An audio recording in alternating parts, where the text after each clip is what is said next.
And joining us now is Adam Roosevelt, military analyst and political analyst, to talk about this issue.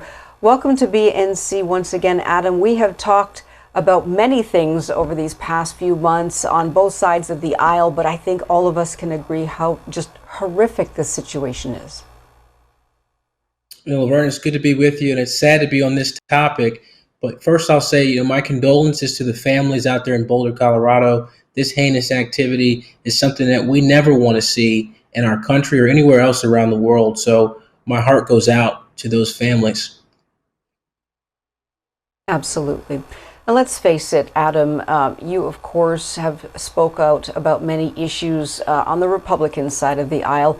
And this issue, of course, comes down to gun control and how we control that.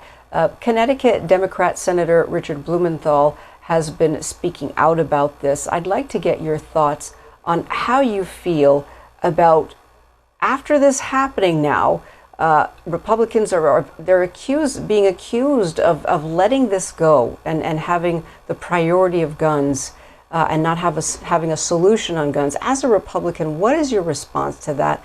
And what solution does your party have? It's a great question, Laverne, and I've been mulling this over, just looking at all the activity around this story.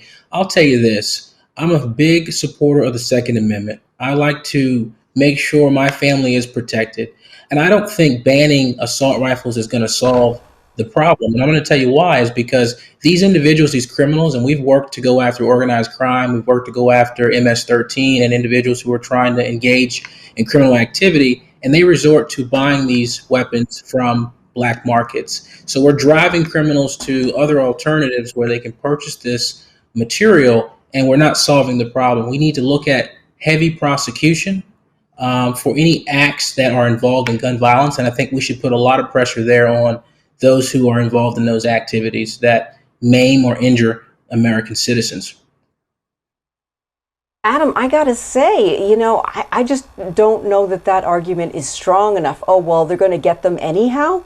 So I'm telling you, if I tell you, well, my daughter's eating too much cookies, I'll just buy cookies because she's going to find a way to get them. I mean, this argument, I don't know if that's strong enough, Adam, to say that they're going to get it off the black market. It's harder for somebody. So you're going to have to work really hard if you don't have easy access to it. How do you respond to that? Laverne, I grew up in a very poor neighborhood, and I can tell you that it's just as easy to get cocaine or marijuana or a drug or methamphetamine than it is also to get a weapon. There's gangs who are selling and trading in these communities. I grew up in them, and then also the law enforcement activity that I am involved in. We see a lot of this stuff.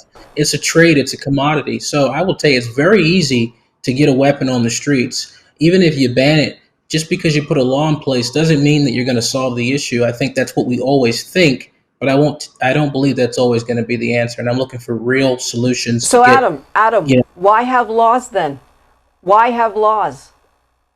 If people can, you can get around almost any law. Why have laws then? I mean, why are there laws for everything else? Wearing a seatbelt, people aren't going to wear them. Let's face it, if they don't want to.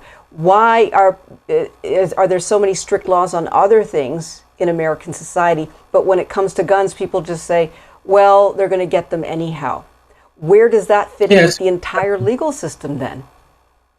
Yeah, I'll tell you, from my perspective, Laverne, you're absolutely right. I'll tell you this. I agree with you that laws are going to be important, but I also agree that there's a double-edged sword here. The reason why we have weapons is so that we can defend ourselves from the government. I'm a limited government person. I never want to wake up one day and I can't defend myself, not just from an attacker, but from a government organization that wants to seize my property. I have the right as an individual citizen like myself. There's a certain degree of how much a law should be in place, but it's our job to have the checks and balances to make sure that the government doesn't encroach on our individual rights. And that right is the Second Amendment, to protect ourselves. Yeah, well, you know what, Adam, we're out of time. A lot of people actually do agree with you, so we appreciate you bringing that perspective to us here on BNC as always. Thanks for joining us, Adam.